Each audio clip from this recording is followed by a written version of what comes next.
പുലിയ പട്ടണത്തിൽ പുറത്തുള്ള ഒരു ചെറിയ ഒറ്റപ്പെട്ട കുടിലാണ് ഹരിദാസ് ഠാക്കൂർ താമസിച്ചിരുന്നത്.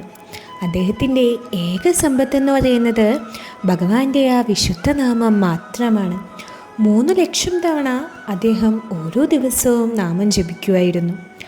അത് അത്രയും വിശ്വാസത്തോടെയും സ്നേഹത്തോടെയും ഭക്തിയോടെയും കൂടെ തന്നെ അദ്ദേഹം അനുഷ്ഠിച്ചു പോന്നു.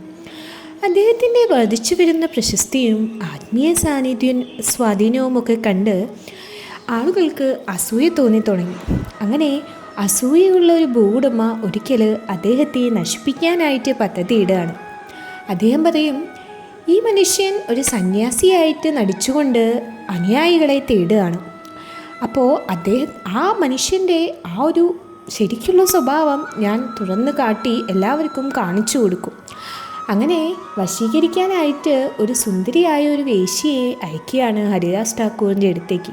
അപ്പോൾ അങ്ങനെ ഹരിദാസ് ഠാക്കൂറിനെ ആ വേശ്യയെ കൊണ്ട് വശീകരിച്ച് മറ്റുള്ളവരുടെ മുന്നിൽ കാപട്യം തുറന്നു കാട്ടും എന്നാണ് അയാളുടെ പദ്ധതി. അങ്ങനെ അദ്ദേഹം ആ യുവതിയെ പറഞ്ഞു വിടുകയാണ്. അപ്പോൾ ആ സ്ത്രീ വളരെ ആകർഷകമായ വസ്ത്രങ്ങളും ഇതൊക്കെ ധരിച്ച് ഇത്രയും മനോഹരമായിട്ട് ഒരുങ്ങി ഹരിദാസ് ഠാക്കൂറിൻ്റെ അടുത്തേക്ക് പോവുകയാണ്. അദ്ദേഹത്തിൻ്റെ അനുഗ്രഹം വാങ്ങണം എന്ന വ്യാജേന ആ കുടിലിലേക്ക് ചെല്ലുകയാണ്. അപ്പോൾ ആ സ്ത്രീ പ്രവേശിക്കുമ്പോൾ ഹരിദാസ് ഠാക്കൂർ ഇരുന്നിങ്ങനെ നാമം ജപിക്കുകയായിരിക്കും. അവൾ ആദരപൂർവ്വം പ്രണാമം അർപ്പിച്ച് അങ്ങനെ ഹരിദാസ് ഠാക്കൂറിൻ്റെ അടുത്തിരുന്ന് ആ ശ്രദ്ധ പിടിച്ചു പറ്റാനായിട്ട് ശ്രമിക്കും. അപ്പോൾ അവൾ പറയും, ആ മൃദുലമായ മനോഹരമായ ശബ്ദത്തിൽ പറയും, ഹേ പുണ്യാത്മാവേ, ഞാൻ നീയുമായിട്ട് പ്രണയത്തിലായിരിക്കുന്നു. അപ്പോൾ എൻ്റെ ആഗ്രഹം ദയവായി നിറവേറ്റി തരുക, അല്ലെങ്കിൽ ഞാൻ മരിക്കും എന്ന് പറയാണ് ഹരിദാസ് ഠാക്കൂറിനോട്. എന്നാൽ ഹരിദാസ് ഠാക്കൂർ പറയും, ഒരു പരിഭ്രമവുമില്ലാതെ ഇങ്ങനെ സൗമ്യമായിട്ട് നോക്കിക്കൊണ്ട് പറയും, ഞാൻ ഒരു ദിവസം 3,00,000 നാമം ജപിക്കും എന്ന് ഒരു വ്രതമെടുത്തിട്ടുണ്ട്. അപ്പോൾ കുറച്ച് നേരം അവിടെ കാത്തിരിക്കൂ. എൻ്റെ ആ ജപം പൂർത്തിയായാൽ ഉടനെ തന്നെ ഞാൻ നിങ്ങളുടെ ആ ഒരു അപേക്ഷ എന്താണെന്ന് വെച്ചാലും നിറവേറ്റി തരാം, എന്താവശ്യം വേണമെങ്കിലും സാധിച്ചു തരാമെന്ന് പറയാണ്. അങ്ങനെ രാത്രി മുഴുവൻ ആ സ്ത്രീ ഇങ്ങനെ കാത്തിരിക്കുകയാണ്. പക്ഷേ ഹരിദാസ് ഠാക്കൂർ ആണെങ്കിലോ ഹരേ കൃഷ്ണ കൃഷ്ണ കൃഷ്ണ ഹരേ ഹരേ, ഹരേ രാമ രാമ രാമ ഹരേ ഹരേ എന്നിങ്ങനെ ജപിച്ചുകൊണ്ടിരിക്കുകയാണ് ഭഗവാന്റെ നാമം. അപ്പോൾ പുലർച്ചെയായപ്പോൾ അങ്ങനെ ആശയക്കുഴപ്പത്തിലായിട്ട് തിരികെ പോകാനായിട്ട് ആ സ്ത്രീ തീരുമാനിക്കും. അങ്ങനെ ആ സ്ത്രീ തിരിച്ചു പോകും.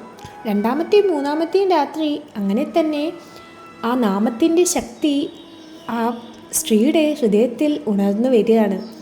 2ാമത്തെ രാത്രി വീണ്ടും അങ്ങനെ എത്താണ് വാക്കുകളുമായിട്ട്. പക്ഷേ വീണ്ടും ഹരിദാസ് ഠാക്കൂർ സെയിം ഉത്തരം തന്നെ പറയാണ്, ഈ നാമജപം പൂർത്തിയാവുന്നത് വരെ കാത്തിരിക്കണം, അതിനുശേഷം ഞാൻ നിന്നോട് സംസാരിക്കുക എന്ന് പറയാണ്.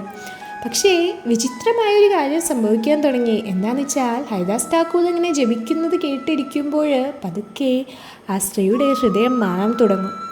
അങ്ങനെ ആ വിശുദ്ധ നാമത്തിൻ്റെ ആ മാധുര്യം അവളുടെ കാതുകളിൽ പ്രവേശിച്ച് ആ ആത്മാവിനെ സ്പർശിക്കുകയാണ്. അങ്ങനെ ആ കാമം മാറുകയാണ്. അങ്ങനെ ലജ്ജയായി അങ്ങനെ ആ ആഗ്രഹം എല്ലാം മാറി ആ നാമത്തിൻ്റെ ആ ഒരു നാമജപത്തിലേക്ക് ആ സ്ത്രീയുടെ ഹൃദയം ഇങ്ങനെ വരികയാണ്. അങ്ങനെ 3ാം രാത്രിയിലും അങ്ങനെ വരികയാണ്. അങ്ങനെ പക്ഷേ ആ പാപകരമായ ആ ഉദ്ദേശത്തിൻ്റെ ആ ഒരു ഭാരം താങ്ങാനാവാതെ ആ സ്ത്രീ ഹരിദാസ് ഠാക്കൂറിൻ്റെ കാൽക്കൽ വീണ് നിലവിളിക്കുകയാണ്, എന്നോട് ക്ഷമിക്കൂ, എന്നെ അയച്ചത് നിങ്ങളെ നശിപ്പിച്ച് നിങ്ങളേക്ക് ആ ഒരു ചീത്തപ്പേര് വരുത്താനാണ്. പക്ഷേ ഇപ്പോൾ എനിക്ക് ഈ നാമജപം കേട്ട് ഈ വിശുദ്ധ നാമത്തെ സേവിക്കാൻ മാത്രമാണ് ആഗ്രഹമുള്ളൂ എന്ന് പറയാണ്. അങ്ങനെ ഹരിദാസ് ഠാക്കൂർ അപ്പോൾ വളരെ സ്നേഹത്തോടു കൂടി തന്നെ ആ സ്ത്രീയെ എഴുന്നേൽപ്പിച്ച് പറയും, നീ ദശലക്ഷക്കണക്കിന് ആളുകളെക്കാളും ഭാഗ്യവതിയാണ്. കാരണം ഭഗവാൻ നിൻ്റെ ആ ഹൃദയം ശുദ്ധീകരിച്ചിരിക്കുകയാണ്. ഇപ്പോൾ നിൻ്റെ എല്ലാ പാപങ്ങളും ഉപേക്ഷിച്ച് നീ ഈ വിശുദ്ധനാമം ജപിച്ചുകൊണ്ടിരിക്കുക. അങ്ങനെ അദ്ദേഹം അവൾക്ക് ആ ഒരു മഹാമന്ത്രത്തിൻ്റെ ജപത്തിന് ദീക്ഷ നൽകുകയാണ്.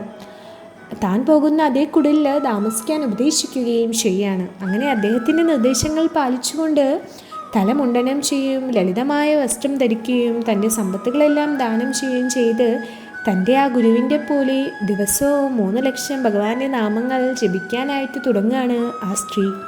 അപ്പോൾ ആളുകളൊക്കെ വളരെ അത്ഭുതപ്പെട്ടു. കാരണം ഒരു കാലത്ത് തൻ്റെ സൗന്ദര്യം കാണിച്ച് പുരുഷന്മാരെയൊക്കെ വലയിലാക്കിയിരുന്ന ആ സ്ത്രീ ഇപ്പോൾ എല്ലാത്തിൽ നിന്നും വിട്ട് ആ ഒരു പ്രേമഭക്തിയിൽ ലയിച്ച് ഭഗവാന്റെ നാമം ജപിച്ചുകൊണ്ട് നടക്കുകയാണ്. അപ്പോൾ ആ ഒരു വിശുദ്ധി കണ്ട് അങ്ങനെ ആ സ്ത്രീയെ അയച്ച ആ ഒരു ആൾ പോലും വളരെ അത്ഭുതപ്പെട്ടു പോകുകയാണ്.